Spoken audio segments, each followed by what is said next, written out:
जय जय श्री राधे श्याम। कैसे हैं आप लोग? विश्वास है बहुत ही कुशल मंगल होंगे और उतने ही कुशल मंगल ढंग से आपका दिन भी चल रहा होगा। तो चलिए प्रारंभ करते हैं आज का यह महत्वपूर्ण प्रसंग। आज के प्रसंग का क्या नाम है? वामन अवतार की कथा। आज हम इस प्रसंग में जानने वाले हैं वामन भगवान की कथा। तो बिल्कुल आप लोग तैयार हो जाइए वामन भगवान की कथा को जानने के लिए। पहले वामन भगवान की कथा जानने से पहले थोड़ा इनके बारे में अच्छी अच्छी बातें जान लीजिए। इनसे आपका मैं परिचय करवा देता हूं कि आखिर ये कौन है। वामन भगवान कौन है? ये श्री विष्णु जी के अवतार हैं। किनके हैं? श्री विष्णु जी के अवतार हैं। ये कौन है? श्री विष्णु जी के अवतार हैं। वो भी कौन से अवतार हैं? वो भी पांचवें अवतार है। कौन से अवतार हैं? पांचवें अवतार हैं। अगर आपसे कोई ये पूछता है कि जो वामन भगवान है तो विष्णु भगवान के कौन से अवतार हैं, तो आप बताएंगे कि श्री विष्णु जी के पांचवें अवतार हैं। कौन से अवतार हैं? पांचवें अवतार। और एक खास बात इनके बारे में जानिए, अभी तक जो भगवान ने अवतार लिया उनमें नर अवतार या मानव अवतार में पहली बार भगवान का जन्म किस रूप में हुआ था? वो थे वामन भगवान। और जो वामन भगवान थे ये बौने ब्राह्मण थे। कौन थे? बौने ब्राह्मण। ये कौन है? बौने ब्राह्मण थे। इनके बारे में हमने आपको छोटी छोटी बातें बता दी। ये देवताओं के भाई भी कहे जाते हैं। देवताओं के भाई भी इनको कहा जाता है। किनको? वामन भगवान को देवताओं के भाई भी कहा जाता है। एक किनके पुत्र हैं? एक कश्यप जी के, प्रजापति कश्यप।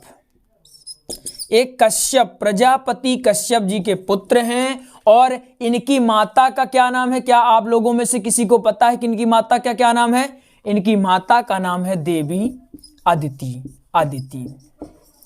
क्या नाम है? देवी अदिति। तो क्या आप लोग वामन भगवान के बारे में जान पाए या नहीं जान पाए? और इनके पहले भक्त कौन है? राजा बलि। ये भी जान लीजिए, राजा बलि इनके प्रथम भक्त हैं। ये आपसे पूछा जा सकता है प्रश्न। एक गहन जानकारी भी है, इसको अच्छे से नोट कर लीजिए। जो सबसे महत्वपूर्ण है तो इनके पिताजी का नाम याद करिए कि इनके पिताजी का क्या नाम है? प्रजापति कश्यप। माता जी का क्या नाम है? ये कौन है? ये पिताजी हैं। क्या सबको याद हो पाया या नहीं हो पाया? इनके पप्पा जी का क्या नाम है? प्रजापति कश्यप। क्या नाम है? प्रजापति कश्यप। और माता जी का नाम क्या है? देवी अदिति। ये कौन है? ये इनकी मॉम है। देवी अदिति इनकी मॉम है। इनकी माता जी का क्या नाम है? देवी अदिति। याद रखना चाहिए, भूलना नहीं चाहिए। और ये विष्णु जी के पांचवें अवतार हैं। कौन से अवतार हैं? विष्णु जी के पांचवें अवतार हैं। और ये मानव रूप में पहली बार, अगर आपसे कोई पूछा जाए कि श्री विष्णु जी ने पहली बार मानव रूप में कौन सा अवतार लिया, तो आप कहेंगे कि वामन अवतार। वामन अवतार ही ऐसा अवतार था जिसमें पहली बार, अभी तक जो 4 अवतार लिए उसमें पशुओं का अवतार लिए, जानवरों का, जीवों का, जंतुओं का अवतार लिए थे। लेकिन पहली बार एक ऐसा अवतार हुआ जिसमें मानव का रूप इन्होंने धारण किया। इसके बाद अनेक मानव रूप में इनका अवतार होता चला गया क्रमशः। तो क्या इतनी जानकारी आपको समझ में आई? एक बार आप इसको लिख लीजिए। डायग्राम है, ये डायग्राम है, इसको लिखिए ताकि आपको कभी भूले ना। और मैं हमेशा आपसे कहता हूं कि जब भी आप पढ़ें तो डायग्राम से पढ़ें। ऐसा डायग्राम बनाइए। डायग्राम इसी को बोलते हैं, यानी संक्षिप्त रूप में अगर हम किसी बात को कह पाते हैं वही होता है डायग्राम। तो आप डायग्राम को अच्छे से नोट करिए कि हमने आज क्या क्या जाना। इन देवताओं के भाई हैं, देवताओं के भाई कहा जाता है इनको। इंद्र आदि देवताओं के भाई हैं। फिर प्रजापति कश्यप के पुत्र हैं। एक एक चीज याद करके चलना है। ये बौने ब्राह्मण थे। बौने ब्राह्मण यानी छोटे, इनका कद छोटा था इनको, यानी कि इसीलिए इनको बौना ब्राह्मण कहा जाता है। कहाँ कहा जाता है? दक्षिण भारत में। ये भी याद रखिए, दक्षिण भारत में इनको, दक्षिण भारत तमिलनाडु साइड में इनको बौने ब्राह्मण के नाम से भी जाना जाता है, कहीं कहीं जाना जाता है।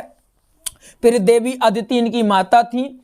और राजा बलि इनके परम भक्त या प्रथम भक्त इनके राजा बलि होते हैं। किसी किसी ग्रंथ में देवी अदिति को कहा जाता है कि परम भक्त इनकी थी, लेकिन जहां बात राजा बलि की आ जाती है तो सभी की भगवत्ता समाप्त हो जाती है, क्योंकि राजा बलि जैसा भक्त, राजा बलि जैसा दानी, राजा बलि जैसा उदार आज तक कोई हुआ नहीं। तो चलिए हम प्रारंभ करते हैं कहानी। अभी आपने क्या जाना, महाराज वामन जी के बारे में आपने थोड़ी बहुत जानकारी जानी है, लेकिन अब आप जानेंगे इनके बारे में संक्षिप्त जानकारी कि आखिर भगवान वामन का जन्म क्यों हुआ।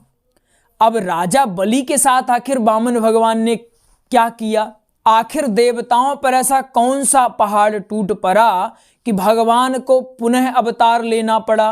ये सारी चीजें हमने आज जाननी है। आपने पिछली क्लास में क्या जाना था कि जो देवता थे, देवता और दैत्य, ये दोनों समुद्र मंथन किए, ये आपको पता ही होगा। देवता और दैत्य समुद्र मंथन किए थे और देवताओं ने चालाकी पूर्वक जो अमृत निकला था उसका पान स्वयं कर लिया था और दैत्यों को कुछ भी नहीं मिला था।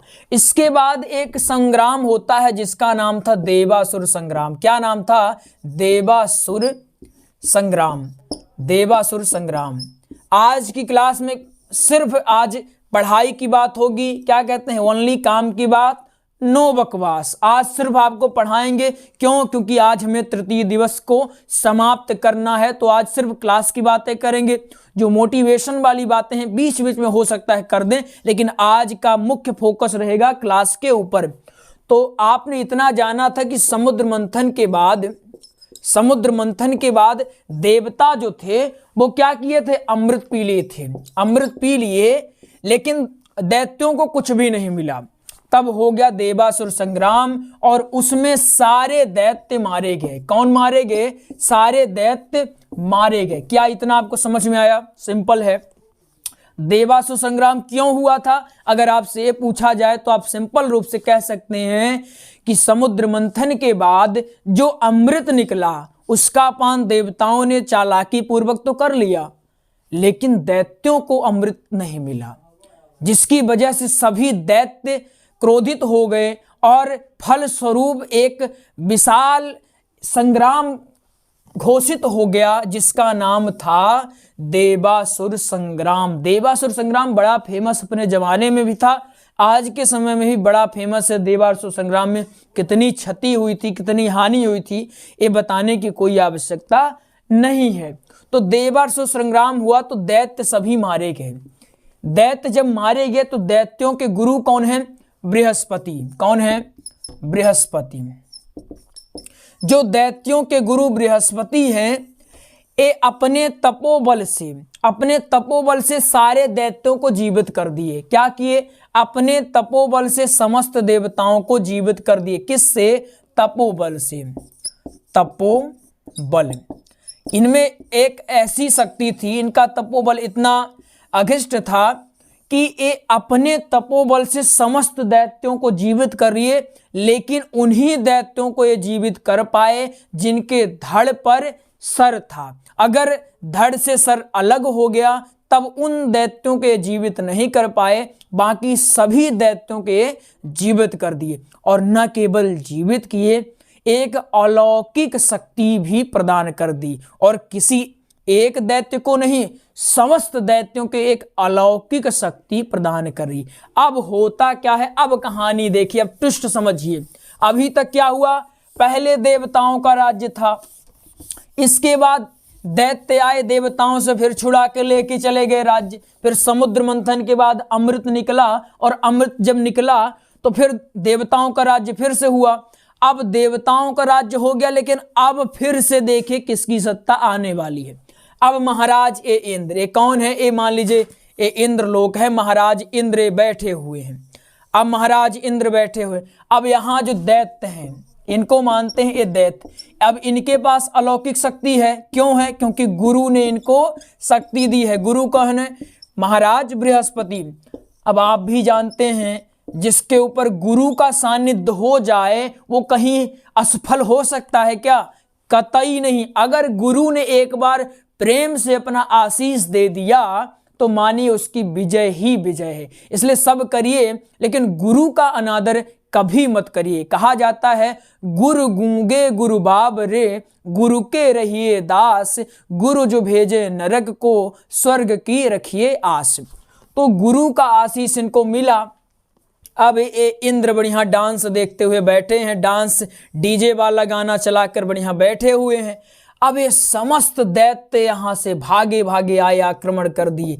अब देखिए इनको ऐसा अभिमान हुआ कि मैंने तो अमृत का पान किया है, मेरा कौन क्या बिगाड़ेगा। इसी मद में चूर थे, समस्त देवता इसी मद में चूर थे और इस भूल गए कि मेरे जो दैत्य हैं इनके पास भी एक अलौकिक शक्ति है। अलौकिक शक्ति का क्या नाम है? गुरु बृहस्पति। गुरु बृहस्पति किसी अमृत से कम नहीं है, किसी अमरत्व से कम नहीं है। गुरु बृहस्पति के बारे में कहा जाता है कि एक बार इनके तपोबल से ऐसा हो सकता है कि ये मृतकाल के गाल से भी किसी को छुड़ा सकते हैं। इनकी एक ऐसी शक्ति इस देवता भूल चुके हैं। अब यहाँ देवता है मद होकर बैठे हैं। ये कौन है? देवता। अब सब दैत्यों ने इन पर आक्रमण कर दिया, एक आक्रमण कर दिए। ये आक्रमण का चिन्ह है। सभी दैत्य इन पर आक्रमण कर देते हैं। अब देवताओं का भागना तय। भागने में इनको समस्या होने लगी। अब सोचे इधर जाओ किधर जाओ, इधर जाओ किधर जाओ। कोई इधर निकल लिया, कोई इधर निकल लिया, कोई इधर, कोई चींटी बन के निकल रहा है, कोई मटा बन के निकल रहा है, कोई तितली बन के निकल रहा है, और जो नहीं निकल रहा अकड़ दिखा रहा है, कह रहे हम क्यों भागी, उनको दैत्य कुचल दे रहे हैं। इसलिए सब लोग कह रहे हैं भैया अभी तो भागने में ही भलाई है, बाद में लड़ाई झगड़ा हम देख लेंगे। पहले तो इंद्र कूदे, अपना वज्रासन निकाले, लेकिन कुछ फायदा नहीं निकला। कहते हैं ना जो घायल शेर होता है वो ज्यादा खतरनाक होता है। तो जो दैत्य थे एक घायल शेर की तरह ये देवताओं पर टूट पड़े। और अंततः होता क्या है कि जहां देवताओं का शासन चल रहा था वहां पुनः दैत्यों का शासन चलने लगा। किनका शासन? दैत्यों का शासन पुनः चलने लगा। अब देखिए कहानी की ट्विस्ट। ये अभी तक क्या हो रहा है? कभी देवता शासन कर रहे हैं, कभी दैत्य, कभी देवता कभी दैत्य। अभी संविधान इनका प्रॉपर तरीके से चल नहीं रहा है। अब सारे देवता जाते हैं भगवान विष्णु के पास, भगवान विष्णु से प्रार्थना करते हैं प्रभु कुछ करिए। तब भगवान कहते हैं ठीक है हम कुछ मदद करने के लिए तैयार हैं। अब भगवान वामन के रूप में अवतार लेने वाले हैं। तो भगवान एक योजना बनाते हैं और कहते हैं हम कश्यप जी के यहाँ जन्म लेंगे। किनके यहाँ? कश्यप जी के यहाँ जन्म लेंगे। ये मेरे पिता कहलाएंगे, ये मेरे पिता कहलाएंगे। और ऐसा ही हुआ। भगवान विष्णु वामन के रूप में अवतार लेते हैं। वामन भगवान का रूप जो है अलौकिक छवि थी। ये एक छाता लिए थे और कमंडल धारण किए हुए थे, जो बौने ब्राह्मण के रूप में फेमस हुए। और इनकी छवि को जो एक बार निहार लेता वो एक टकी निहारता ही रह जाता, क्योंकि आसपास किसी ने ऐसा अलौकिक बालक नहीं देखा था। न इनको कोई बालक कह सकता था, न इनको कोई वृद्ध कह सकता था। इनकी ऐसी अलौकिक छवि थी कि लगता था कि सूर्य स्वयं आकर के यहाँ विराजमान हो चुके हैं। अब समस्त देवताओं को, त्रैलोक्य को विश्वास हो चुका था कि हम दैत्यों के चंगुल से बचने वाले हैं। अब भगवान क्या करते हैं? अब भगवान का जनेऊ संस्कार होता है। और जनेऊ संस्कार में आपको पता ही है कि जब जनेऊ संस्कार ब्राह्मणों का होता है तो वो 5 घरों में भिक्षा मांगने के लिए जाते हैं। तो भगवान योजना भगवान की पहले से तय थी। तो भगवान कहते हैं कि मैं सबसे पहले जाऊंगा भिक्षा मांगने महाराज बलि के पास। अब महाराज बलि के पास ये भिक्षा मांगने जाते हैं। कौन? बलि के पास वामन भगवान भिक्षा मांगने जाते हैं। भिक्षा मांगने भगवान बलि के पास जा रहे हैं और बलि ने देखा एक अलौकिक छवि को, प्रणाम किया। अब आने का कारण जब पूछा तो भगवान वामन ने एक अजब बात की। इन्होंने कहा मुझे 3 पग भूमि की आवश्यकता है महाराज, मुझे 3 पग भूमि आप दे दीजिए। ये जो बलि था ये थोड़ा चौंका और कहा, महाराज आप किसी गलत व्यक्ति के पास आ गए हो। 3 पग भूमि, आप बलि के सामने बैठे हुए। बलि जो एक अपार दानी है, ये कभी इनकार नहीं करता है दान देने से। आप ऐसे महान दानी से सिर्फ 3 पग भूमि मांग रहे हैं। मांगिए महाराज, आपको जो मांगना है वो मांगिए।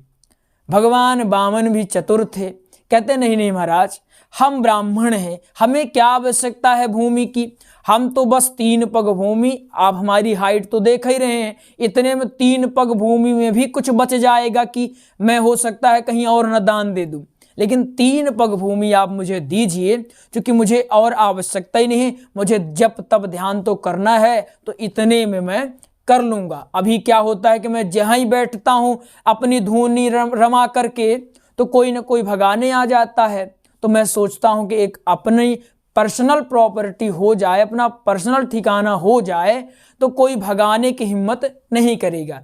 इसलिए महाराज, अगर आपको देना है, मैंने आपका नाम तो बड़ा सुना है कि आपके द्वार से कोई भी खाली हाथ नहीं जाता, तो मैं अगर आप कुछ देना ही चाहते हैं तो आप मुझे सिर्फ इतना दीजिए कि जो मेरी वास्तविक इच्छा, यानी कि 3 पग भूमि की इच्छा है मेरी, तो कृपया पूरी करिए। अब यहाँ गुरु शुक्राचार्य बैठे हुए हैं। गुरु शुक्राचार्य उस बालक को देख रहे हैं और कहते हैं, ये बौना जब से आया है महाराज से मीठी मीठी बात करके उलझाने का प्रयास कर रहा है, थोड़ा पता तो करूं आखिर ये है कौन। जैसे शुक्राचार्य ने ध्यान लगाया तो वामन भगवान का जो असली स्वरूप था उनके सामने आ गया। उन्होंने क्या देखा कि ये तो साक्षात नारायण है। तो उन्होंने प्रणाम किया और प्रणाम करने के बाद जाते हैं अपने शिष्य के पास और कहते हैं, पुत्र दान देने की आवश्यकता नहीं है, एक बार तुम ठगी हो चुके हो, तुम्हें पुनः ठगी होने की कोई आवश्यकता नहीं है। गुरु जी ने इनको बार बार समझाया लेकिन ये समझे नहीं। अब महाराज बलि तैयार हो गए कि चलिए मैं आपको दान देता हूं, बताइए कहां पर आपको दान चाहिए, ले लीजिए आप। वामन भगवान कहते नहीं नहीं नहीं, आपको संकल्प लेना पड़ेगा, पहले आप संकल्प ले लीजिए, इसके बाद मैं बताता हूं कि मुझे कहां पर जमीन चाहिए। बलि कहता 3 पग भूमि का संकल्प, क्या बात करते हैं महाराज, लोग क्या सोचेंगे मेरे बारे में कि बलि जैसा दानी 3 पग भूमि देने पर भी संकल्प कर रहा है। नहीं नहीं, आपको जहां लेना है आप ले लीजिए, मैं वचन आपको दे रहा हूं, आपकी जमीन कोई नहीं लेगा। भगवान कहते हैं, देखो आपको नहीं देना है तो सीधे सीधे मना कर दो मुझे, लेकिन अगर देना है, वाकई में आपकी इच्छा है कि दान कर दें एक ब्राह्मण को, तो आप पहले संकल्प ले लीजिए। अब शुक्राचार्य फिर से दौड़े दौड़े आते हैं। भगवान देखते हैं कि ये बीच का बाधक बन रहे, इनका तो कुछ इलाज करना पड़ेगा। अब जैसे ही बलि ने कमंडल उठाया तो जो कमंडल की नोक होती है उसी में जाकर के बैठ गए। उसी में कौन बैठ गए? शुक्राचार्य बैठ गए। कहाँ बैठ गए? कमंडल की नोक में। कमंडल की नोक में शुक्राचार्य बैठ जाते हैं। तो भगवान जब देखते हैं पानी नहीं निकल रहा तो एक कुसा रखी रहती उसी से निकालते हैं। अब शुक्राचार्य की एक आंख नमो नारायण हो जाती है। अब बलि संकल्प ले लेता है कि मैं इन ब्राह्मण देवता को 3 पग भूमि देने का संकल्प करता हूं। अब यहां एक बात सीखने की है कि अगर गुरु आपको कुछ संकेत दे रहे हैं, कुछ बता रहे हैं, तो कभी भी गुरु का अनादर न करें, गुरु की बातों का नजरअंदाज न करें, इग्नोर न करें। अगर बलि ने महाराज शुक्राचार्य की बातों को सुना होता तो शायद आज यह नहीं होता। और एक बार धोखा मिलने पर पुनः विश्वास करना ही सबसे बड़ी मूर्खता है। जो ये दैत्य हैं इसीलिए ठगी हो जाते हैं क्योंकि ये बार बार छलावे में आ जाते हैं। एक बार इनके साथ छल हुआ फिर भी छल में आ गए। इसीलिए जो दैत्य हैं बार बार परेशान होते रहते हैं, बार बार धोखा रहते हैं। कहा जाता है कि एक बार धोखा मिल गया तो दोबारा उनको मौका न दे, नहीं तो दोबारा और बड़ा मौका मिलने का आसार रहता है। अब यहाँ होता क्या है कि महाराज बलि संकल्प कर लिए। अब वामन भगवान समझ गए कि अब मेरा काम तो हो गया, अब इनका काम हो गया। अब भगवान वामन की असली लीला यहाँ से प्रारंभ हो जाती है। क्या इतना आपको समझ में आया या नहीं आया? नहीं आया होगा तो पुनः बताएंगे। ये सिंपल है। भगवान वामन आते हैं किन के पास? बलि के पास। बलि संकल्प ले लेता है कि चलिए महाराज मैं आपको 3 पग भूमि देने का संकल्प करता हूं। अब जब संकल्पित हो गए तो इन्होंने क्या किया कि इनका जो पहला पग था तो पहला पग इनका कहां गया? भूलोक में। भूलोक में कहां गया? भूलोक में। दूसरा पग इनका कहां गया? देवलोक में। कहां गया? देवलोक में। पहला पग इनका कहां गया? भूलोक में। दूसरा देवलोक में। अब भगवान ने सारे चराचर को अपने 2 पग में ही नाप लिया। अब कुछ नापने को बचा ही नहीं।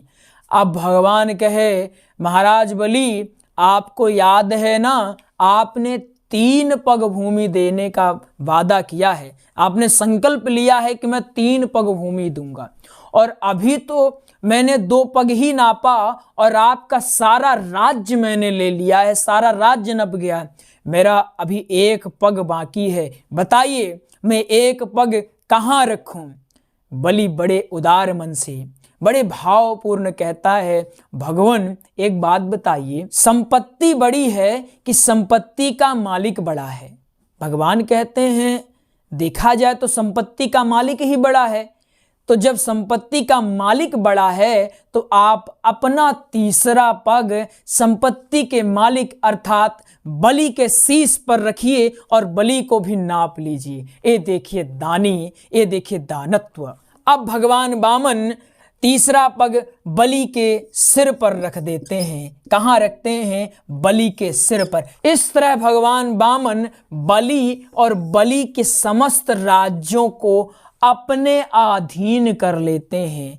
अब बलि के पास कुछ नहीं बचा, लेकिन भगवान वामन बलि की इस उदारता से, बलि के इस दान देने के कर्म से बड़े प्रभावित हुए और उन्होंने कहा राजन आप देवलोक और भूलोक छोड़कर पाताल लोक में चले जाइए, आप वहीं राज्य करिए, और आप मैं आपसे बड़ा प्रसन्न हूँ, आपको जो भी चाहिए आप बताएं, मैं अवश्य पूर्ण करूंगा। महाराज बलि कहते हैं बताइए भगवान एक कैसी लीला है आपकी, आप मुझसे मांगने आए थे और आज कह रहे हैं कि मैं आपको दूंगा। ये तो वही बात हो गई कि भिखारी कल भीख मांग रहा था मालिक से और कल को कहने लगे मालिक को ही कि मांगो मुझसे, क्या मांगते हो? तो आप तो भिक्षुक बन के आए थे महाराज, मैंने आपको दान दिया है, आप दान लेने आए थे मुझसे भिक्षुक बन करके, मैं आपसे क्या मांगूं?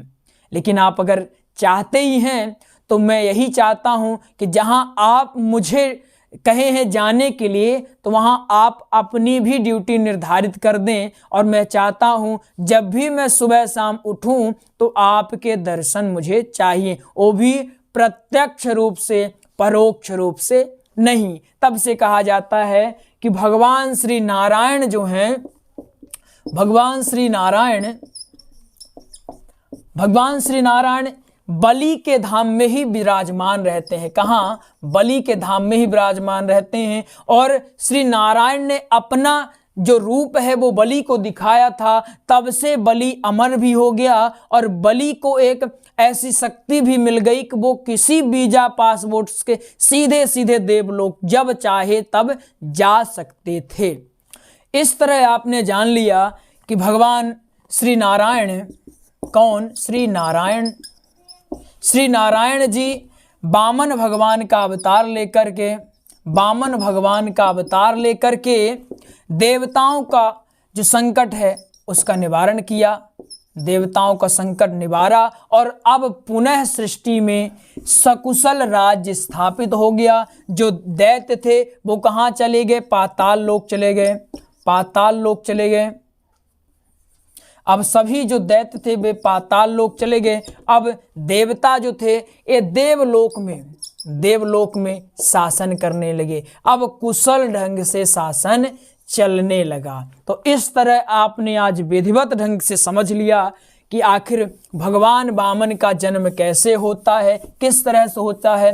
हमने आपको थोड़ा संक्षिप्त में बताया है, इसको अगर और विस्तारित करते तो और भी समय लग जाता। हमने इसको संक्षिप्त में बताया है। चूंकि तृतीय दिवस की कथा जो है ये थोड़ी बड़ी रहती है और वामन भगवान की जो कथा है इसमें आपको झांकियां भी निकालनी है। आप इसमें चाहें तो झांकियां निकालेंगे, झांकियां बहुत लोग निकालते हैं, आप भी निकाल सकते हैं झांकियां।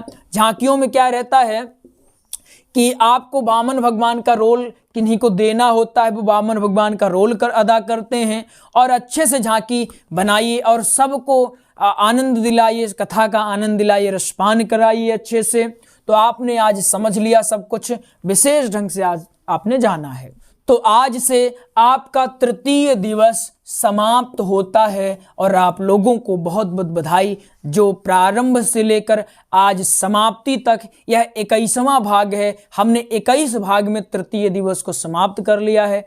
तृतीय दिवस की कथा थोड़ी बड़ी होती है, इसीलिए हमने थोड़ा वामन जो भगवान की लीला है इसको थोड़ा संक्षेप में बता दिया है, क्योंकि आपको वो भी झांकियां भी निकालना है ताकि समय बच सके। तो आपने विशेष ढंग से समझ लिया है, आप झांकी बढ़िया अच्छे ढंग से निकालिएगा।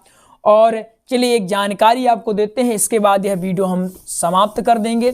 जानकारी क्या है, हमने भागवत जी का व श्री राम कथा का एक प्रॉपर नोट्स तैयार करवा दिया है। प्रॉपर नोट्स यानी कि इसमें भजन, श्लोक, दोहे, प्रसंग, सारी की सारी चीजें आपको एक ही स्थान पर मिलेगी। भागवत जी का नोट्स 489 मिलेगा, श्री राम कथा का नोट्स 599 में। इसके लिए आपको करना क्या होगा, इस नंबर में 8269386376 इस नंबर में आप कॉल कर लें, या फिर आप इसी नंबर में शुल्क जमा करवा के भी प्राप्त कर सकते हैं, या और कुछ जानकारी चाहिए इस नंबर में कॉल कर लें तो आपको जानकारी भी मिल जाएगी और नोट्स भी आपको प्रोवाइड हो जाएंगे, नोट्स भी आपको उपलब्ध करा दिए जाएंगे। ये नोट्स आपको पीडीएफ में मिलेंगे, ये भी जान लीजिए, ये नोट्स पीडीएफ फॉर्मेट में रहते हैं। तो चलिए मिलते हैं अगले प्रसंग में, तब तक के लिए जय जय श्री राधे श्याम।